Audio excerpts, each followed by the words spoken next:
editado. Bueno, mi Manuel Carmen nos pondrá un poquito.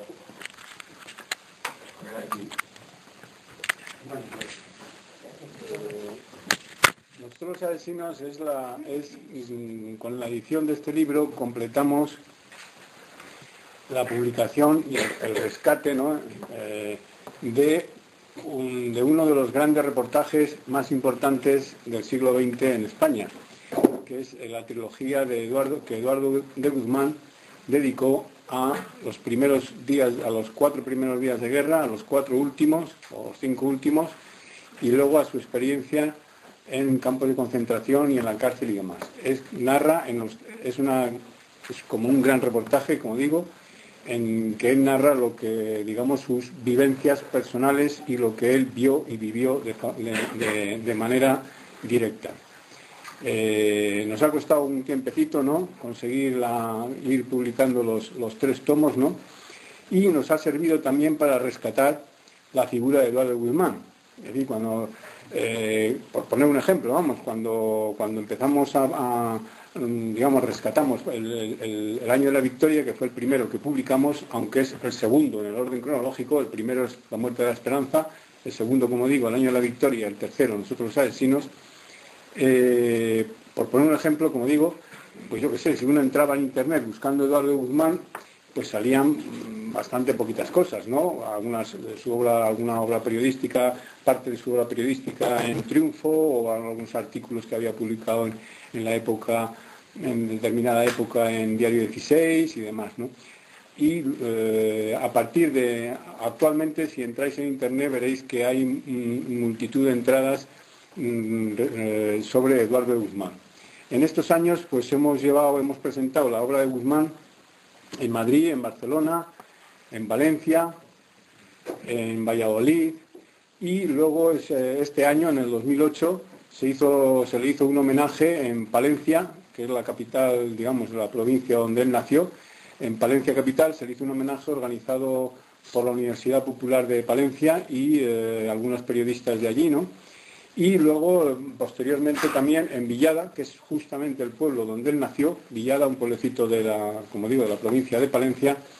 Se le ha hecho también, oficialmente el ayuntamiento patrocinó un homenaje, ¿no?, a Eduardo Guzmán.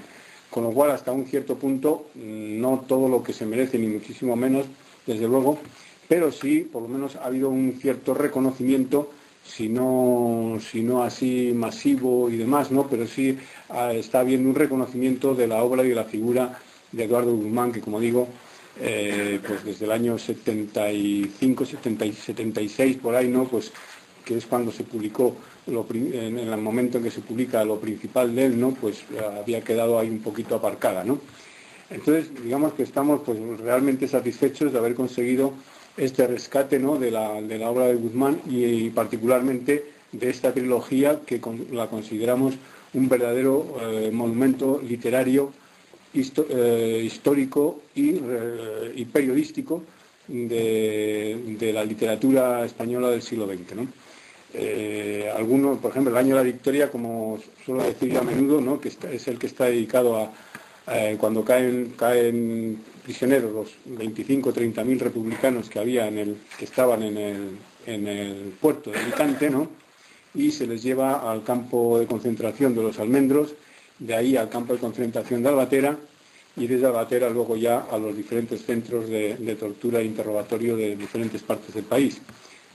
101 de ellos, una expedición de 101 en la que estaba Eduardo Guzmán, los trasladaron a Madrid. Las páginas que Eduardo Guzmán, por ejemplo, dedica en el año de la victoria a los campos de concentración, pues yo creo que son páginas comparables perfectamente pues a las de un Primo Levi, ¿no?, en el italiano o a las de un, literariamente hablando, no solamente como testimonio, sino también como altura literaria, ¿no?, a Primo Levi, ya digo, a Semprún o a cualquier otro de estos grandes escritores que han dedicado, que han puesto en la literatura sus experiencias en los campos de concentración, ¿no? Entonces, por eso digo que es una de las grandes obras de la literatura, del periodismo y de la historia vivida en España. Este tercer tomo, Nosotros los Avesinos, está dedicado empieza cuando cuando están ya esos que han trasladado desde el campo de Albatera a los centros de interrogatorio de Madrid, ¿no? Cuando están ya en uno de los centros de interrogatorio sí, aquí en Madrid, en la calle Almagro. Era uno allí, digamos, pues en los interrogatorios, pues prácticamente moría gente a diario, ¿no? A consecuencia de las palizas y de las torturas, ¿no? Otros ya, digamos, desesperados se lanzaban por la ventana y se suicidaban, ¿no? Cuando ya algunos, pues rotos completamente, ¿no? Otros no podían ni moverse porque los interrogatorios les partían las piernas, en fin, cualquier burrada que os imaginéis se queda corta, ¿no? Entonces esa es un poco esta visión dramática, ¿no? La que cuenta en esta obra Eduardo Guzmán, ¿no? De ahí ya los llevan a la cárcel de Yeserías. Ahí lo llevan al proceso, ¿no? A un consejo de guerra sumarísimo de urgencia, así se llamaba, consejos de guerra sumarísimos de urgencia, y donde le condenan a muerte junto a 15 o 16 más, ¿no? Y estuvo con la pena de muerte colgando, ¿no? Digamos, pendiendo de su cabeza, ¿no? Durante casi año y medio, ¿no? Aproximadamente. Y cuando se la conmutan por la cadena, por los 30 años, ¿no? Le conmutan la pena de muerte, pero queda inhabilitado para ejercer su profesión, ¿no? Por eso nunca pudo firmar con su nombre a lo largo de todo el franquismo, ¿no? Hasta el año, incluso después, hasta el año 78, no se le concede, no se le rehabilita, por decirlo así, ¿no? Oficialmente hasta el año 78, es decir, hasta 3 años, prácticamente 3 años después de la muerte de Franco. Y él termina la cárcel de Santa Rita, de donde salían los presos políticos, salían de allí, entre otros, ¿no? de otras cárceles, ¿no? A construir lo que hoy están destruyendo, la cárcel de Carabanchel, que, como sabéis, se inauguró en 1944. Entonces, desde Santa Rita solían salir las cuadrillas de presos, ¿no? En trabajos forzados, ¿no? Y su misión era... sí, el Valle de los Caídos también iban al Valle de los Caídos y demás, ¿no? Pero vamos, esa es la época un poco, ya digo, que se narra en este libro. Una de las cosas que hasta cierto punto, digamos, sorprende, o uno se queda realmente, es la falta, digamos, que dentro de la crudeza del libro, ¿no? Hay un cierto distanciamiento por parte de él. Como él dice aquí, dice: pretendo que este libro sea un fuerte alegato contra la violencia y la guerra. Aquí, por ejemplo, en el prólogo de él, es un prólogo que tiene interés porque es una especie de llamamiento, como se dice aquí en una nota de la editorial, dice: un prólogo dolorido y esperanzado a un tiempo. Esperanza y mucha vida en esa época, en la época que estamos hablando del año 76, de la primera edición del libro, y única hasta ahora, ¿no? Además de tremendamente generoso, es un libro tremendamente generoso con quien solo buscaron su muerte primero y su silencio después, durante y mediante una de las más feroces dictaduras de nuestra historia. Es decir, la actitud de él es una actitud, primero, de no olvidar; segundo, de contarlo; tercero, de que cada palo aguante su vela; pero al mismo tiempo, digamos, una vez saltadas las cuentas, ¿no? Es una actitud, digamos, generosa. Él, digamos, que hace votos por un país nuevo, por tal, ¿no? Que luego, pues, como por lo que hemos visto después, pues se ha cumplido estas ilusiones, digamos, humanitarias o de él, ¿no? Un poco generosas, ¿no? Se han cumplido, pues, hasta cierto punto, ¿no? Digamos, se han cumplido de forma bastante problemática, ¿no? Afortunadamente hoy, como digo, se van a cumplir mejor, ¿no? Porque generosamente todos les estamos dando dinero a la banca para que se recuperen, ¿no? Porque parece ser que pobrecillos están pasando apuros. Entonces aquí está el dinero de nuestros impuestos, de nuestras multas, de nuestros parquímetros, etcétera, ¿no? Y de los ahorros y todo, pues en fin, para que les presten a estos señores, ¿no? Pobrecillos, que parece que quieren algún apuro, ¿no? Es decir, la generosidad a veces siempre surge precisamente de los más necesitados, ¿no? Parece ser que tienen la misión histórica de ser generosos con los más hijos de puta, ¿no? Parece ser que esa es un poco la misión histórica de los pueblos, ¿no? Ser generosos con sus enemigos, ¿no? cuando todavía estoy esperando algún libro, ¿no?, de la derecha española que diga seamos generosos, ¿no?, perdonémonos entre todos y tal y cual, ¿no?, porque reconciliémonos y demás. Todavía no hay un libro de la derecha que diga eso, ¿no? Sin embargo, esa generosidad, ¿no?, eso sí, no es una generosidad tonta, digamos, o una generosidad digamos, de raíces religiosas, porque el libro salda cuentas, el libro cuenta, dice, nombra, ¿no? Por lo tanto, no es decir, no, olvidemos, no. Como se suele decir, ¿no?, un pueblo no puede olvidar, ¿no?, porque está poniendo la primera piedra para que las desgracias se repitan, ¿no? El olvido es la primera piedra que se pone, ¿no?, para que las desgracias se repitan. No de la misma forma, porque la historia no se repite de manera estricta, ¿no?, de otra forma, de la forma que corresponda a cada momento y a cada situación, ¿no? Pero el olvido es la primera piedra para repetir, ¿no? De ahí el interés de que la cárcel de Carabanchel desaparezca por completo, para que nadie se acuerde de ella, ¿no? Y no quede ni siquiera ahí una parte de ese centro, ¿no?, que están pidiendo las asociaciones de vecinos, ¿no?, que queda ahí como un testimonio, ¿no? Es decir, hoy en día uno puede ir a Alemania y ver los museos de los campos de concentración. Aquí no, aquí no se sabe ni dónde estaban los campos de concentración. Es decir, que técnicamente no han existido. Es el arte de hacer que las cosas no hayan existido, ¿no? Entonces esto se le hace un flaco favor a las generaciones futuras, ¿no? Porque precisamente por esto, ¿no?, porque el olvido, ya digo, es la primera piedra para repetir, ¿no? Entonces, no es por ahí por donde va esta generosidad de Eduardo Guzmán, ¿no?, en cuanto que toda su trilogía, como digo, es todo un monumento al recuerdo, a las vivencias y la parecida. De hecho, además, como cosa que tiene interés ahora que hay esta avalancha de libros sobre la guerra, ¿no?, la obra de Eduardo Guzmán tiene una característica, y es que estuvo allí y era un hombre con capacidad profesional, con una altura profesional como escritor y como periodista, como para ser capaz de contarlo. Lo digo porque en el libro de Max Sau, El campo de los almendros, en un párrafo, Max Sau, que escribía de oídas, ¿no?, con gente que había estado, pero él no había estado, dice, qué lástima que en el campo de los almendros no hubiese alguien allí, entre los encerrados, ¿no?, capaz de contar aquello. Pues sí, estaba Eduardo Guzmán, y lo contó. Bueno, en su descargo, digamos que cuando Max Sau escribió esto, el año de la victoria no había sido publicado todavía, ¿no? Pero precisamente sí había alguien. Muchos se marcharon, otros murieron, pero Eduardo Guzmán resulta que estuvo y tenía esa capacidad, tenía esa pluma, ¿no?, de gran periodista como para contarlo, y cumplió con su deber contándolo, con su deber como periodista y con su deber como ser humano, ¿no?, de relatar los sufrimientos por los que él pasó y por los que pasaron todos los que estaban a su alrededor.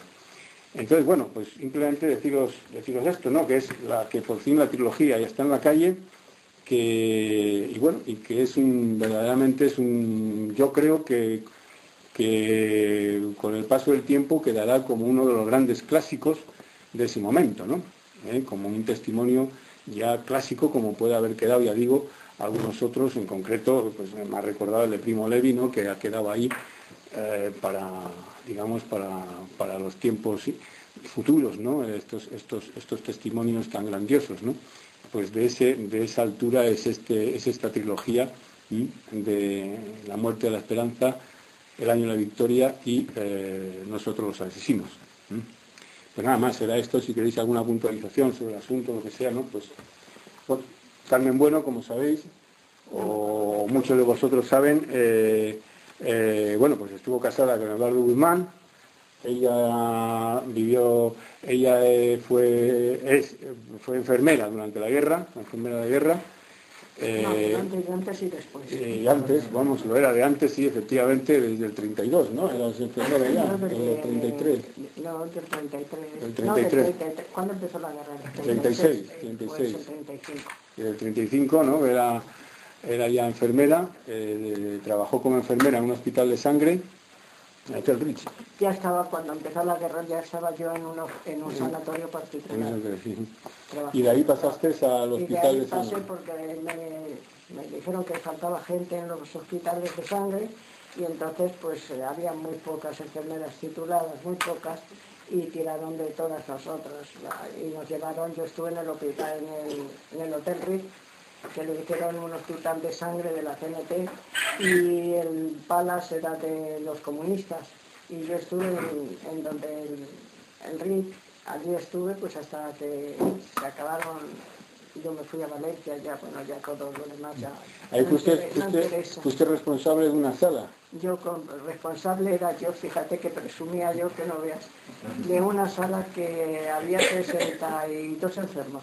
En la sala de... Bueno, heridos, en este caso. Sí, heridos. sí, de heridos, de gente sin piernas, de chicos sin brazos, y en fin, un desastre, ¿no? Lo que es una guerra, ¿no? Y allí estuve en el Ritz. Y es todo lo que yo puedo contarte. Vamos, puedo contar muchas cosas, ¿no? Oye, ¿cómo conociste a Eduardo? En el Eduardo lo conocí en el Monumental, en un meeting le conocí. Le conocí, yo lo veía como un señor muy respetuoso, tenía 10 años más que yo, y yo lo veía así como un señor muy... Luego me resultó que no, que me valía para marido, y aquí estoy. O sea que la cosa pues me salió bien, y estoy muy contenta porque ha sido un hombre, pues no lo puedo decir porque no sé cómo clasificarle, como un amigo, como un... Bueno, tenía como todos los maridos, un día te dan ganas de comértelos y un día abrir el balcón y de verdad, creo, ¿no? Pero vamos, eran los menos, era un hombre muy comprensivo, y aunque no se lo crea la gente, nunca regañamos, nunca tuvimos un disgusto entre los dos, nunca, jamás, siempre estuvimos de acuerdo, y cuando no estábamos de acuerdo nos callábamos, pero no discutíamos, ¿no? Y bueno, los años que viví con él, fui muy feliz, y él también, y se murió pobre demasiado pronto, pudo haber vivido unos cuantos años más. Y él estuvo constantemente pensando, yo le decía, pero Eduardo, ¿por qué escribes tanto? Deja a los muertos en paz. Y decía, no, yo tengo la obligación de hablar de los muertos, es un deber que yo tengo, y constantemente pues todo lo que hablaba pues era de los fusilados, de las palizas que les dieron, porque les dieron en Almagro 36, que yo también estuve, pero a mí no me pegaron ni me hicieron nada, me tuvieron allí. Y me pasaron muchas, les dieron unas palizas de muerte, pero de muerte, que algunos salían de declarar, y los mismos compañeros que estaban allí con ellos le aconsejaban que se tirase por la ventana. Y hubo mucho que fueron 2 o 3 hubo que se tiraron por la ventana, es que no me acuerdo ahora de los nombres. Luego pusieron en algunas ventanas pusieron barrotes para que la gente... Para que pues uno de ellos era un médico... Un médico, sí. Un médico que... Bueno, todo eso está en el libro. Está en el libro. Era un médico que era muy famoso y eso, y cuando venía de declarar, venía de tal forma que todos los que había allí, compañeros de él, les decían, tírate por la ventana, y tírate, y se tiró y se mató. Bueno, más de uno, ese que conocieron, ¿no? Y allí les dieron unas palancas en Almagro 36, pues terribles, allí entraban normales y sabían que no los conocían, y vamos, ni la madre que los parió a ninguno, ¿no? Y se pasó mucho, y se ha pasado mucho. Bueno, aquí te detuvieron con tu hija. Con mi hija, que tenía meses, sí. El pecho. Yo tenía una, bueno, tengo, y que todavía me cura. Y tenía una hija, y era vieja, pues tomaba el pecho, y aquí la tuve hasta que fueron mis hermanas, y me la sacaron de allí, pero allí estuve con ella. ¿En un cuarto de baño? En un cuarto de baño. No había sitio, entonces hasta el retrete estaba lleno de detenidas. Estábamos en un cuarto de baño, yo estuve dentro del cuarto de baño y en el borde de la pared, allí sentada, recostada, porque no nos podíamos sentar, ¿no? Y claro, no podía dormir nadie ni nada. Yo estuve allí 3 días hasta que me sacaron fuera, y ya me sacaron a declarar, y yo tenía una denuncia de un fascista que comía a mi lado, y nos cambiábamos, él era vegetariano y yo le daba la verdura y él me daba ni el filete, ¿no? Cuando comíamos, y que no tenía nada con ese, y ese me denunció diciendo que yo a los enfermos que les daba el alta y que se los llevaban directamente, y no, yo no hacía eso. Yo lo que hacía es que les dabas el alta y a ellos mismos Y ellos en vez de presentarse en la brigada, pues iban 3 o 4 días con sus familias, cosa natural y lógica. Y para eso entonces dijeron que diésemos las altas en la oficina. Y entonces venían de las brigadas y se los llevaban al frente, porque si no, nunca uno que le dabas el alta se iba al frente de así, corre que te corre, no, se iban a casa de los padres y veían a la familia y se iban a los frentes, pero cuando ellos ya se habían pasado un par de días en Madrid, que era muy lógico, ¿no? Y luego me acusaban de eso, que daban los que yo creía que eran fascistas, que yo les daba el alta, como si alguno se confesara conmigo. Ninguno me decía a mí, oye, que yo soy fascista. A mí no me dijo nadie que fuera fascista. No sé lo que hubiese hecho si me lo hubiese dicho, pero no lo hice porque nadie me lo dijo. Nadie me dijo, oye, yo soy fascista, que tú sepas, ¿no? Y nadie me dijo que era. Bueno, allí lo único que veías es que venían chicos jóvenes sin brazos y sin piernas y que venían del frente cuando había ofensivas en Brunete, era una de las ofensivas de Brunete que fue muy famosa, ¿no? Pues allí entraban los heridos pues a montones y allí estuve en el río todo el tiempo de la guerra. ¿Estuviste en Teruel también, ¿no? Cuando se perdió Teruel? No, yo allí... Cerca de Teruel, cerca. Sí, estuve cerca en un pueblo que se llamaba, no sé qué, de Libros, sí, no sé, un pueblo muy, muy feo, muy sucio y muy todo. Pero vamos, eso no tiene nada que ver. Y allí fui porque, oye, que no es... Y nada más, no tengo más que deciros, lo que vosotros me preguntéis, yo lo contesto volando. Dime. Almagro 36, el edificio, ¿existe todavía? ¿Eh? El edificio del Almagro 36. Sí, hombre, tienen una cosa... es el mismo. Es el mismo, sí, ¿no? Hay una cosa de la sección femenina, le decíamos nosotros. No, ahora ya no. Entonces hay algo de la mujer, allí en Almagro 36. Sí, pues allí estuvimos, yo estuve, ya te digo, donde cabía, estuve en un baño, sentada, porque me dejaron ese sitio porque yo tenía a mi hija con meses, ¿no? Hasta que llegaron por el día mis hermanas y la sacaron a ella y me quedé yo. Y luego de allí me pasaron porque tenía la denuncia que yo tenía era la que había dado el desgraciado que era compañero mío de allí del trabajo. Y tal, pues no encontraron ninguna otra causa que yo tuviese. Yo no había hecho nada, tenía 18 años, no los tenía cumplidos. Imagínate, yo no veía nada más que los soldados, el que era más guapo o el que era más feo. Y los guapos me daban más pena. Y esas cosas de la edad, no tuve otra misión. Y si eran fascistas, todos los que fueron heridos les curé y les atendí con la misma forma. Tenía 62 camas a mi servicio, con otras personas que no eran enfermeras porque eran muy escasas las enfermeras que había aquí. Enfermeras tituladas pues éramos 4 y nada, muy poca gente entonces.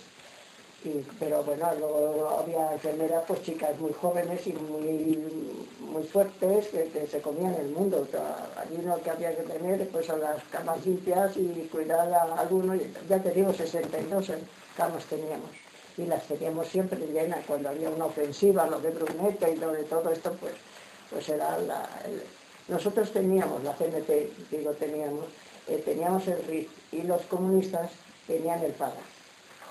Y los enfermos nuestros pues los clasificaban así y allí estuvimos, pero yo no conocía a nadie, todo lo que me acusaron era mentira, porque además no sabía yo nada de nadie, no los pude acusar de nada porque yo no lo sabía, o sea que no sabía si eran fascistas, bueno sí lo sabía, pero bueno, pasemos un poquito eso.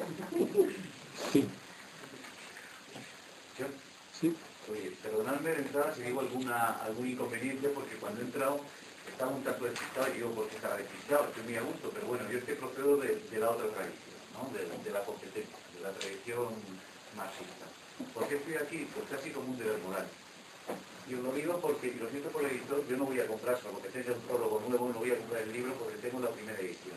Y realmente cuando yo leí ese libro, la filosofía realmente aquello me dejó, aparte de una novedad, pero ver la integridad moral, la falta de sectarismo, de Eduardo es absolutamente impresionante. El cariño que él profesa a Navarro Ballesteros, a mí la primera vez que lo leí, y quiero releerlo, realmente... Era un comunista, jefe de Ya los lo digo, o comunistas. sea, después, y perdónenme Carmen, yo tuve un compañero que fue colega, le he perdido la pista, se llamaba Francisco Cortés Rubio. Era colega, también escribía cuando... Francisco Cortés Rubio. Frank Maffay. ¿Eh? Frank Maffay. Creo que sí, porque escribía, lamentablemente le he perdido la pista. Y una de las Cortés deudas que Rubio de tiene- los Corteses. Ah, los corteses, sí. Sí, sí, sí. Bueno, y una de las deudas que ya no... Bueno, pues este Paco Cortés, coño, que te tengo que presentar a Eduardo. Ah. El hermano Eduardo, que creo que tenía una librería en la calle Librería. No, Eduardo no. No, el hermano, el hermano, no, ha dicho Antonio, que sí, ha dicho el sí, hermano. sí. De verdad, es una de las deudas, perdonadme, porque estoy aquí cuando el otro día me lo dijo un amigo y lo tengo que estar como sea. Perdonadme, ¿eh? O sea, Sí. pero- Sí. No, a Navarro Ballesteros era... Sí, sí. Navarro Ballesteros era... Aparte de los valores documentales, pues, Lo que él cuenta de Navarro Ballesteros es que declaran juntos. Sí, les apalearon Y juntos. dan unas palizas de muerte, ¿no? Sí, sí, sí. Y el uno le hacen comerse a la pasionaria, a Guzmán, No, a hombre ese, Ballesteros. y a Ballesteros le hacen comerse el mundo obrero, No, sé qué, el retrato de Urruti, no ¿no? me acuerdo, no, una cosa Bueno, está, ahí, parecida. está contado ahí todo, ¿no? Sí. Sí. Y eso fueron muy compañeros y muy amigos y vamos, los retuvieron juntos. Pues Eduardo Guzmán era el Yo estuve en la director... comisaría, hasta que hay al lado del Congreso, ¿cómo se llama esa calle? Flor. ¿La calle de la Flor? La calle La Flor, sí, allí estuve yo detenida y allí estuve con la novia de Navarro Ballesteros, porque la detuvieron y además la dieron unas palizas impresionantes porque alguien le pasó, un familiar, le pasó una caja con bombones y decían que se le había pasado el socorro rojo. Y la pobre la dieron unos palizas y era mentira, ya no sabía, ya no, se la mandó su familia, ¿no? El socorro rojo le iba a mandar a ella allí a la pobre. Y la dieron unas palizas a la novia de Navarro Ballesteros, pero bien, la pegaron duro. Venían de declarar y la dejaban allí tumbada. Luego después ya no sé qué fue de ella, pero yo estuve con ella en la comisaría de aquí La Flor. ¿cómo se llama esa? La Flor, la calle de la Flor. Sí, en la calle La Flor, allí estuve yo detenida, porque no me detuvieron por nada, estuve detenida porque estaba allí un cuñado mío que estaba preso y fui con un sobrino y le dije, oye, mira, ahí es donde está tu tío, le dije yo al otro. Pasaba un policía, nos mandaron pasar para adentro, el otro como era de derechas lo soltaron y a mí me tenían de 15 días, sin saber por qué, porque me había asomado a la ventana a decirle al otro que estaba allí su tío.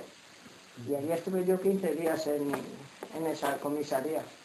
Muy mal, por ciento, porque teníamos los calabozos, había un banco de obra, que era donde nos sentábamos y estábamos allí, y teníamos que estar con las piernas subidas encima del banquito donde dormíamos, porque se lo pasaban ellos bien llenando de agua que salía de eso, y teníamos el piso con agua siempre y no podíamos bajar los pies porque nos mojábamos, ¿no? Y teníamos con las piernas, estábamos cruzadas, pues arriba, ahí en esa comisaria. Estuve yo en la calle Fernán Flor, ¿se llama la calle? De la Flor, creo que Calle de la Flor o algo de Flor. al lado donde está el Congreso. Y no estuve nada por asomarme a una ventana. Sí, sí. Sí, yo solamente decir mis impresiones cuando leí el libro, o la trilogía, sobre todo el de Nosotros los Asesinos. Una de las partes que me ha comentado el editor, que me parecen también fundamentales, es cuando entra en la cárcel y le reciben los de la otra historia, diciendo, aquí viene uno de la paz honrosa. Y entonces hay un debate entre ellos sobre el final de la guerra, y yo creo que es el único libro que recoge las tesis que debíamos defender el movimiento libertario para defender a nuestra gente, a la que tomó esas posiciones al final de la guerra, que creemos que, yo por lo menos creo, legítimas del todo y defendibles en cualquier momento, y aquí Eduardo los expone de una manera maravillosa. Yo estuve a punto de pedir a mi organización que esa parte la sacásemos publicada cuando hablábamos de eso. Sí. Cuando se compra el libro ahora ya Sí, está. pobre libro, ya tienes que comprar el libro. No solo sino los tres, la Nueva Victoria y la Muerte de la Esperanza. Bueno, como... Los tres son fabuloso. No, pues todo lo que dicen los libros, todo es auténtico, todo es verdad, todo lo ha pasado, él y los compañeros suyos. Yo muchas veces le decía, ay, por Dios, Eduardo, deja de empezar a los muertos, deja de ser muertos.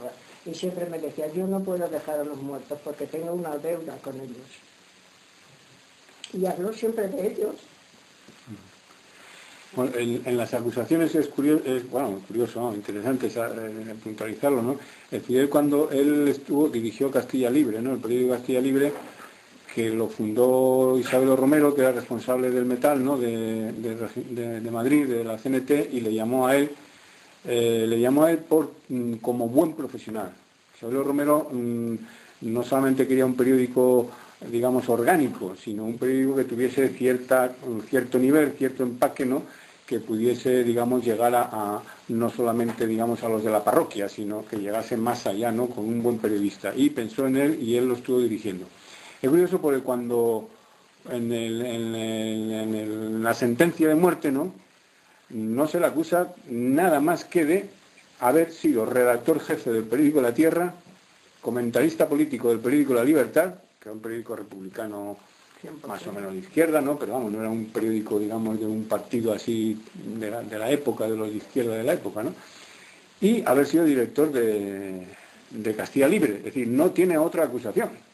Es decir, se le acusa de ejercer la profesión. De ejercer la profesión. Es decir, usted ha sido redactor jefe de La Tierra. Sí. Malo. Usted ha sido comentarista político, redactor político de La Libertad, que estaba en La Libertad cuando se declara la guerra, en el 36, él era el comentarista político de La Libertad, que lo dirigía el padre de Aro Teglen, el que ha muerto ahora, ¿no? El padre. Y usted ha sido director del Castilla Libre, por lo tanto, pena de muerte. Así, y ahí está la sentencia, para el que la quiera leer, ¿no? Es decir, no hay otra acusación de otras cosas, ¿no? Que había llevado campañas contra el movimiento nacional, claro, ¿qué va a hacer?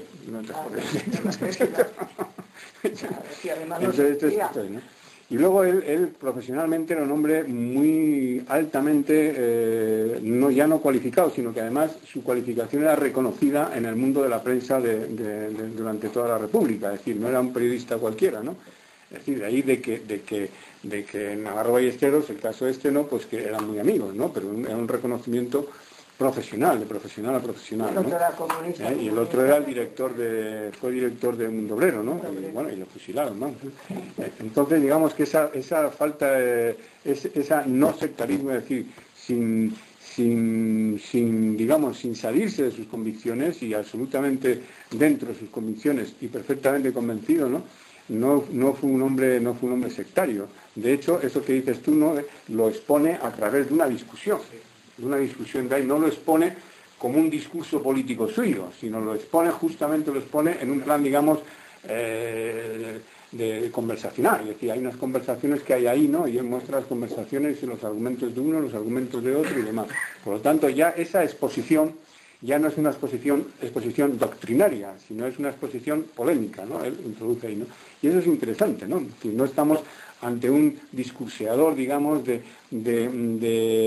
foto fija, ¿no? De ideas inamovibles, ahí tal, ¿no? Que van... No, es precisamente por eso su capacidad, digamos, de penetración en la sociedad, en el público que le lee, es mucho mayor, porque no se muestra como un discurso cerrado, sino esas tesis las muestra digamos, en unas conversaciones que tienen los propios presos en la cárcel en este caso de Yeserías, ¿no?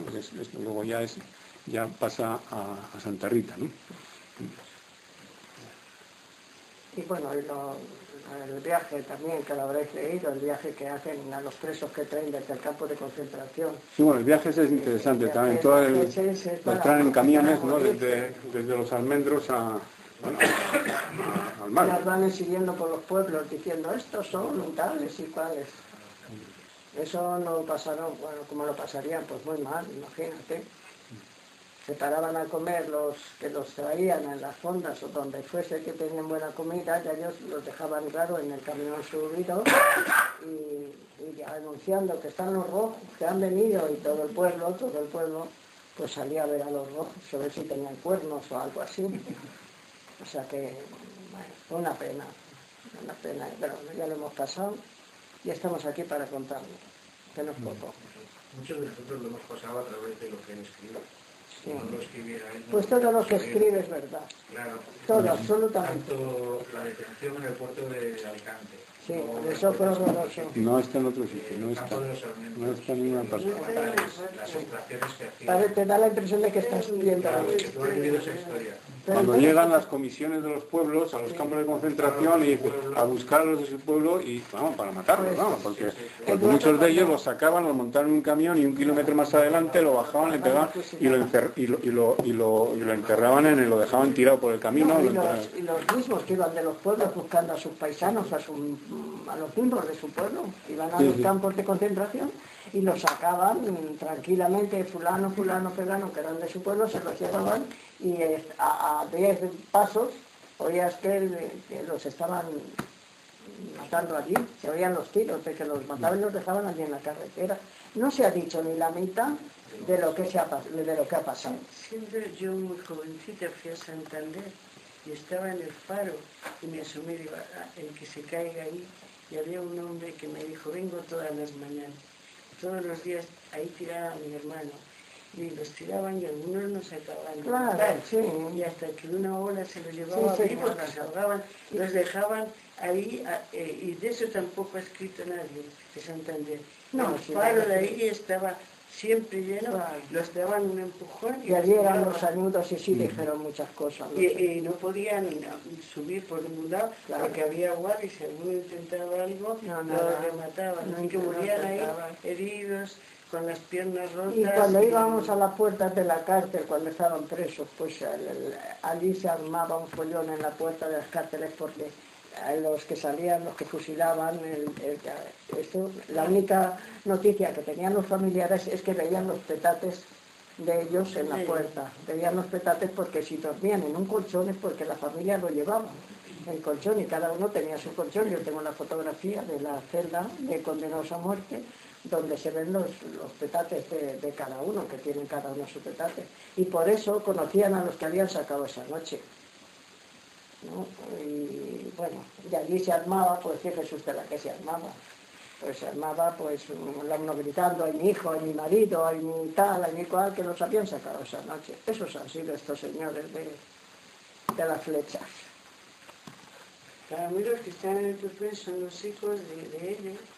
Ah, claro, son los Algunos nietos. quieren que se No, ya muera son por los si- nietos. por si y sale algún apellido o se puede focalizar Claro. alguna familia. Pues ya hace muy poco que iba yo al campo, vamos, que tengo una casa en el campo, y iba yo con un vecino de enfrente, tú los conoces. Y entonces voy con ellos porque no tenía yo coche y bueno, que fui con ellos. Y entonces venía uno de los niños y no sé qué, había carteles, porque bueno, que había unas elecciones, yo no sé qué, y le dije yo, mira, fíjate, hay elecciones, ¿qué te parece? Y el niño me contestó, dice, uy, dice, esos son muy malos, porque me ha dicho mi padre que los mataban a todos y que los hacían todos. Digo, ¿eso te ha dicho tu padre? Digo, pues tu padre no tiene ni puta idea de lo que ha visto, ni lo que ha oído, ¿sabes, nene? Y van los abuelos, se callaron, no dijeron nada, y fíjate cómo me puse yo, ¿no? Le dije al niño todo lo que no podía oír. Todo lo que no podía oír se lo dije. Y me quedé tan ancha. Yo vivo de casualidad, porque cuando me llaman así la contra de algo que yo sé que me pongo... ¿Te pones nerviosa? Pues no te pongas nerviosa. Me pongo furiosa.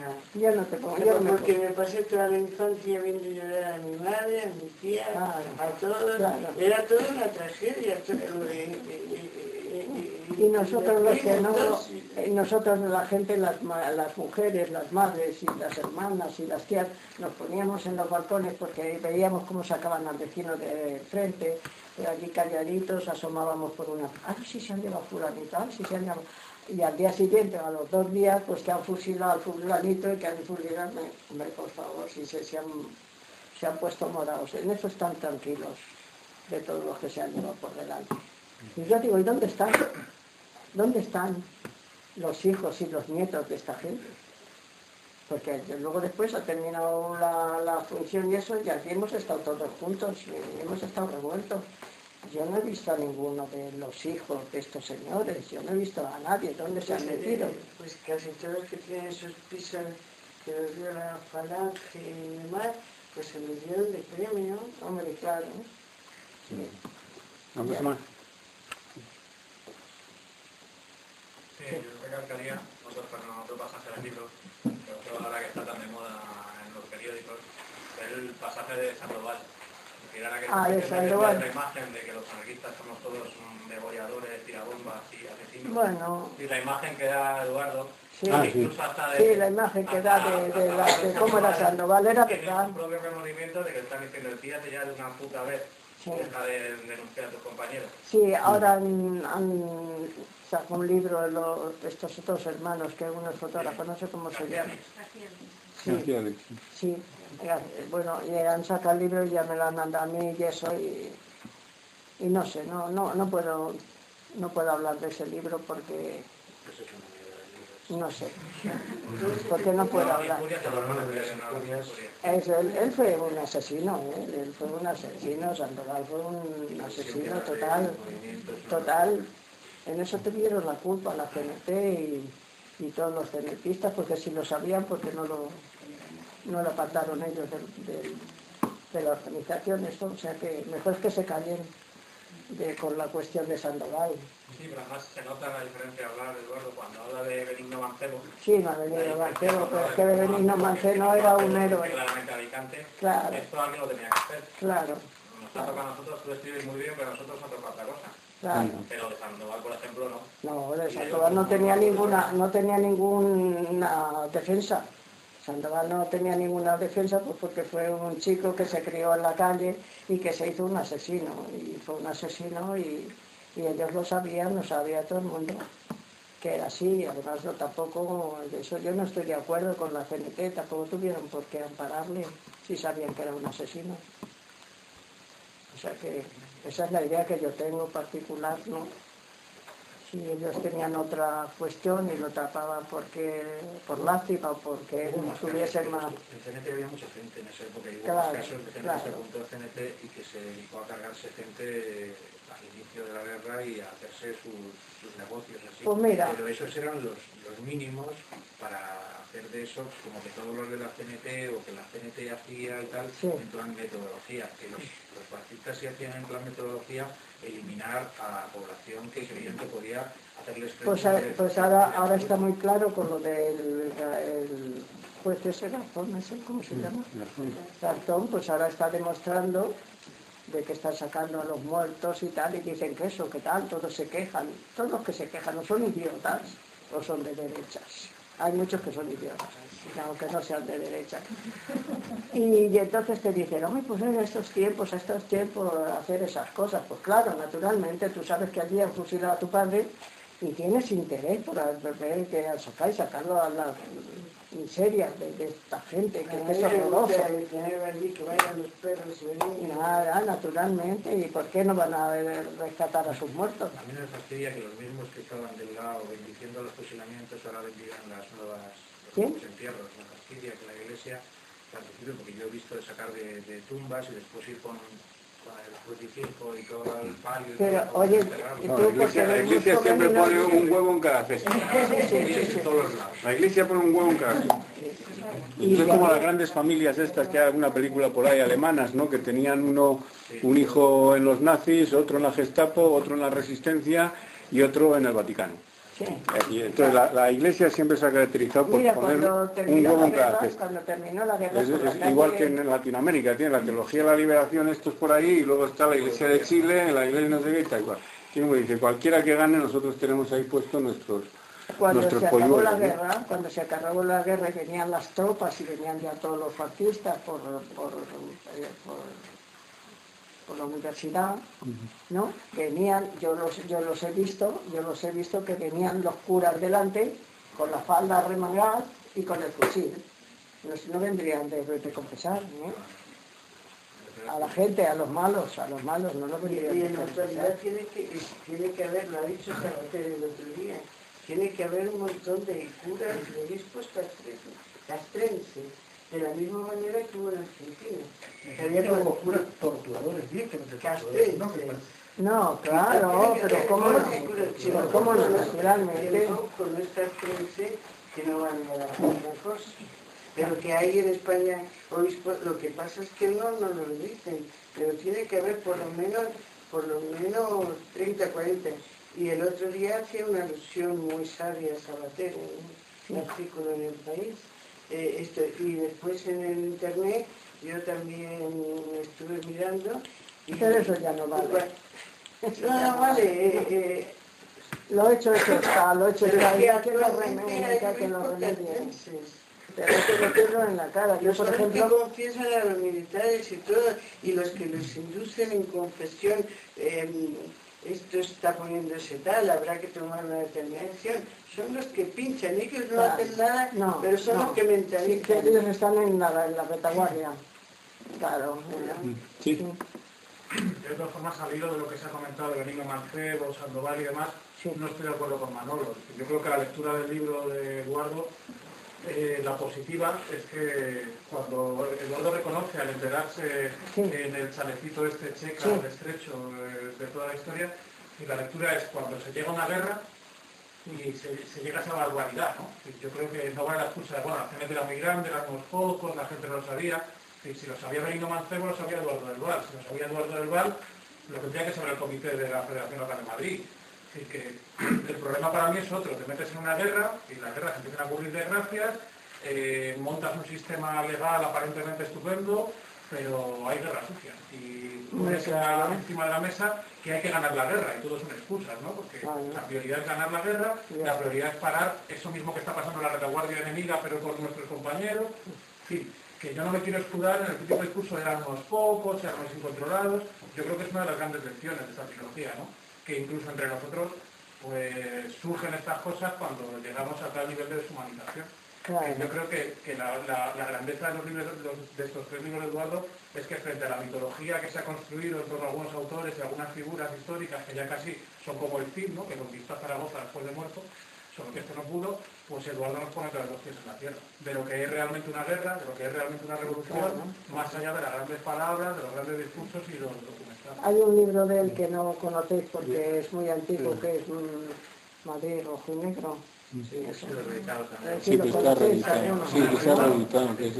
Así que se editó en... Sí, que se ha Se editado. reeditó hace 3 años. Pues en ese libro pues dice todo lo de la guerra y lo explica divinamente, porque es que mientras que lo estás leyendo te tienes un fusil aquí y parece que vas a disparar de un momento a otro, porque tenía la gran virtud de escribir claro para todo el mundo y escribía muy bien. Yo quería resaltar precisamente esto. Dime. Yo me he leído los libros, pero al revés, y empecé justo por Nosotros los Asesinos, en una edición antigua. Sí, la del 76, sí. La del 76, por la fuerza que tenía el título. O sea, que me parece genial. Aunque cuenta un drama, tiene mucha más fuerza el libro y el dramatismo que hay ahí por cómo lo escriben.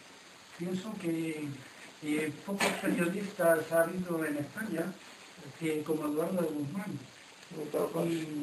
Y en las escuelas de periodismo, yo soy periodista, jamás se nos enseñó ni por asomo a nadie de esta categoría, ¿no? Se nos enseñaba el nuevo periodismo, leíamos muchos libros americanos y la fuerza narrativa que tiene Eduardo Guzmán no tiene absolutamente nada que envidiar a aquella gente. Nada, es que nació escritor. Y tiene tanta fuerza leer los libros hoy en día, después de tantos años publicados y de que ocurrieron tanto tiempo los hechos, que no hay nadie. A lo mejor hay uno igual que él en Mongolia, no lo sé.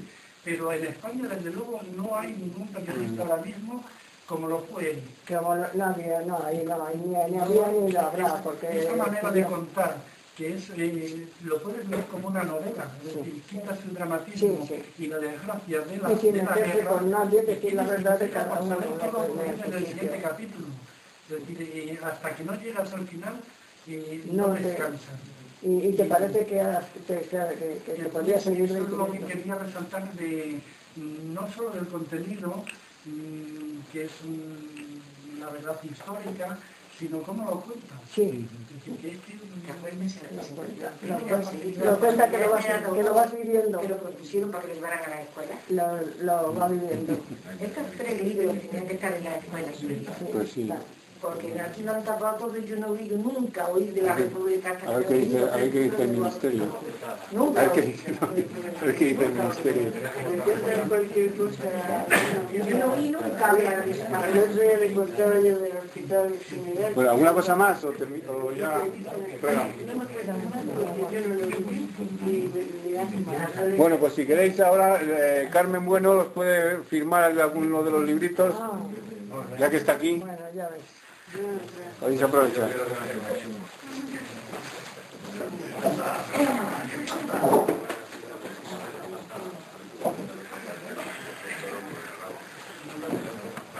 Yo les decía, vosotros los anarquistas, y decía, ¿qué más quisiera yo que tener? Siempre lo decía. Pero bueno, Si estaban todos ahí está. juntos al final, había socialistas, comunistas. Yo era socialista. ¿Quién? El tío de la Pascua era socialista y se peleaba con mi padre porque mi padre era más comunista.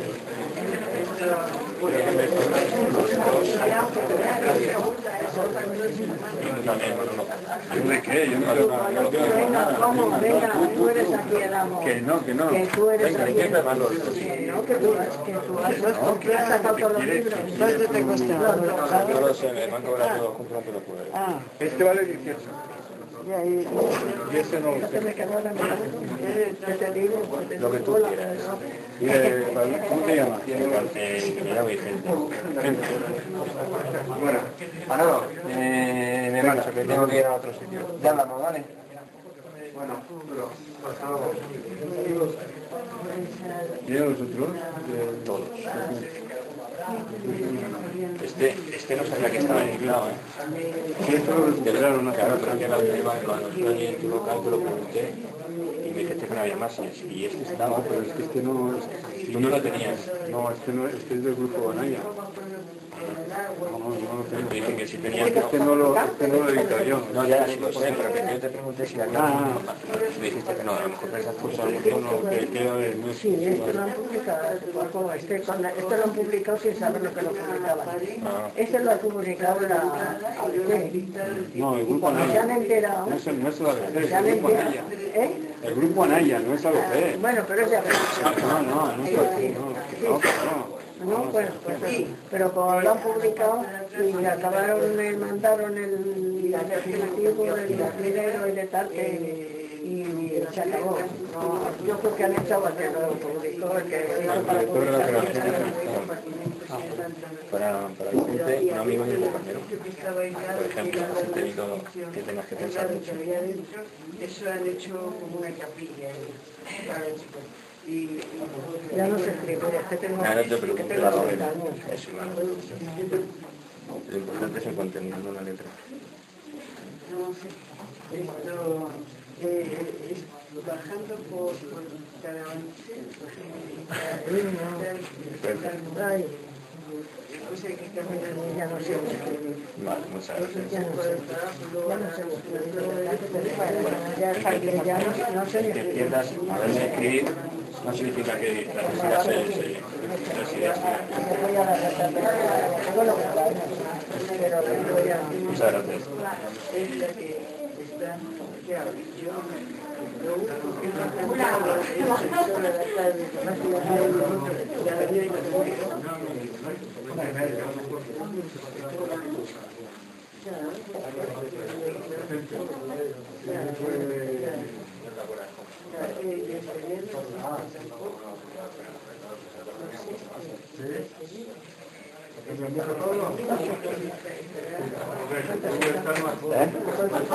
Hoy 24, ¿no?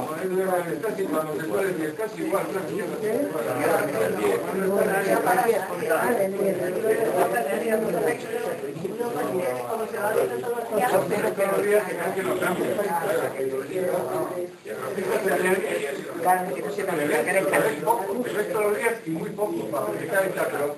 Yo no sé escribir, ya no sé escribir. Yo presumía de escribir bien y ponerle letra, escribir la fíjate, no puedo presumir de nada, pero sí que me presumo.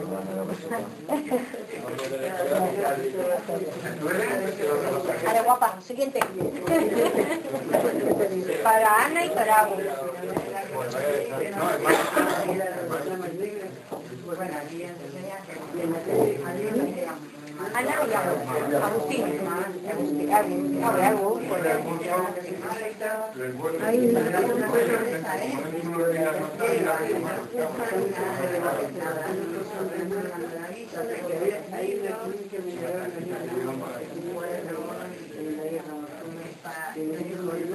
Estamos a 24. 24 del 10.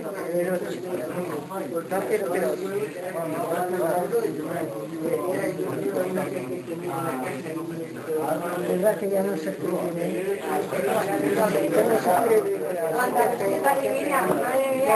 Con lo joven que eres, si lo dices, estás. Pues por eso te digo que yo tengo 90 años, me gustaría a mí llevar así también, con esta cabeza. Se pasa muy mal. ¿Qué se va a pasar?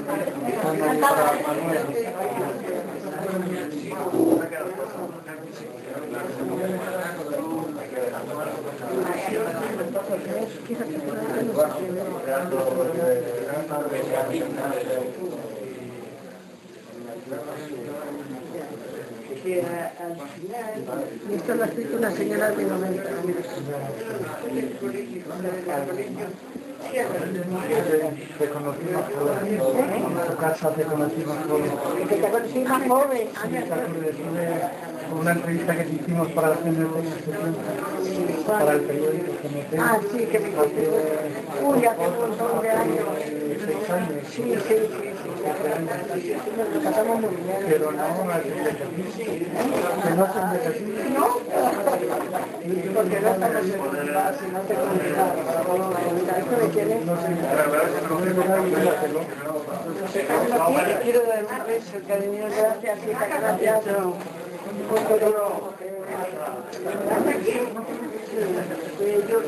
Carmen, ponme algo, anda.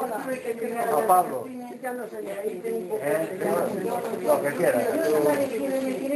Testimonios como los tuyos son los realmente importantes. La verdad que no se escribe ya, de verdad que no se escribe ya,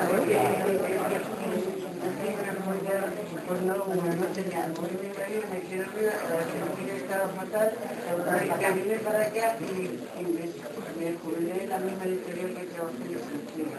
Yo me enteré que estaba en el trabajaba en el compañero, vale. primera sí trabajadista, mi padre director de la división azul, era muy simpático, la luz, y era de Alejandría, no se escribe. Pero cómo que no, queda muy bien. ¿Lo ves bien? Muchas gracias, Carlos.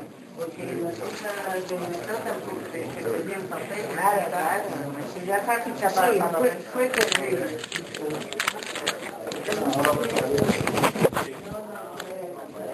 Pero como ha quedado,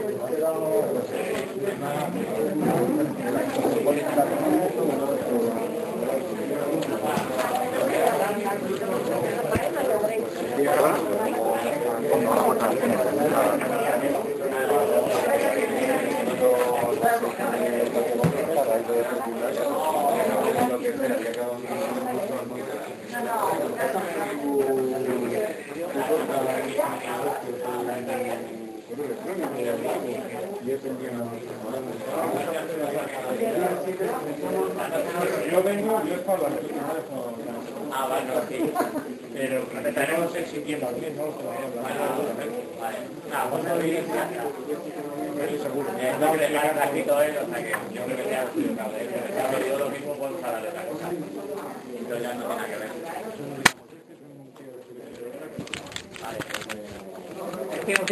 Yo me bajo abajo de habla. hemos dejado 45 minutos programados, luego hacéis 3 preguntas y 4 se bloquean.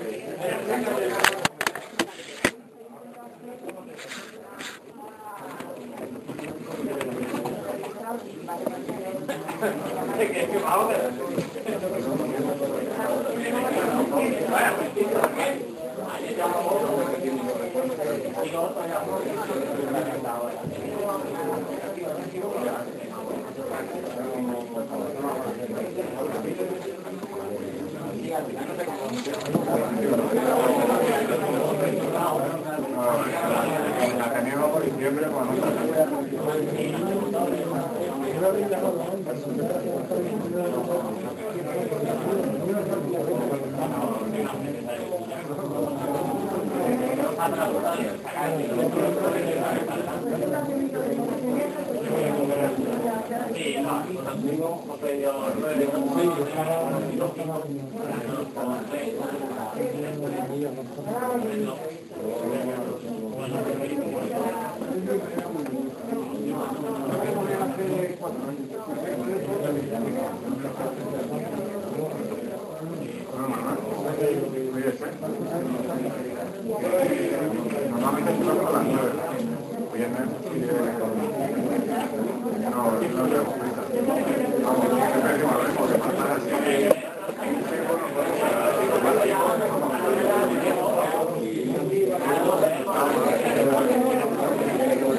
Todo eso que Eduardo dice, los términos, en Madrid Rojinegro tiene una auda de pilla tu partista, que no pasa nada. Claro, es el